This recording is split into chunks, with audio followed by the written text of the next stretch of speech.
यहाँ आपको बताएं कि पंजाब के लिए अमन का डिजिटल हिसार तैयार कर लिया गया है। पंजाब में किसी कारोबार, किसी जमात या किसी फर्द वाहिद को किसी काम के लिए भी लाउड स्पीकर के इस्तेमाल की इजाज़त नहीं है। गैर कानूनी गैर मुल्की बाशिंदों की मुआवनत करने वाले सख्त शिकंजे में आएंगे। पंजाब में किसी कारोबार, किसी जमात को लाउड स्पीकर इस्तेमाल करने की इजाज़त नहीं होगी।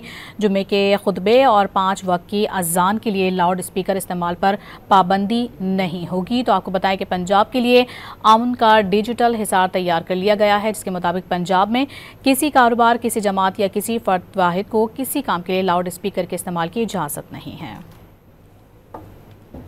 यहाँ आपको बताएं कि पंजाब के लिए अमन का डिजिटल हिसार तैयार कर लिया गया है। पंजाब में किसी कारोबार, किसी जमात या किसी फर्द वाहिद को किसी काम के लिए भी लाउड स्पीकर के इस्तेमाल की इजाज़त नहीं है। गैर कानूनी गैर मुल्की बाशिंदों की मुआवनत करने वाले सख्त शिकंजे में आएंगे। पंजाब में किसी कारोबार, किसी जमात को लाउड स्पीकर इस्तेमाल करने की इजाज़त नहीं होगी।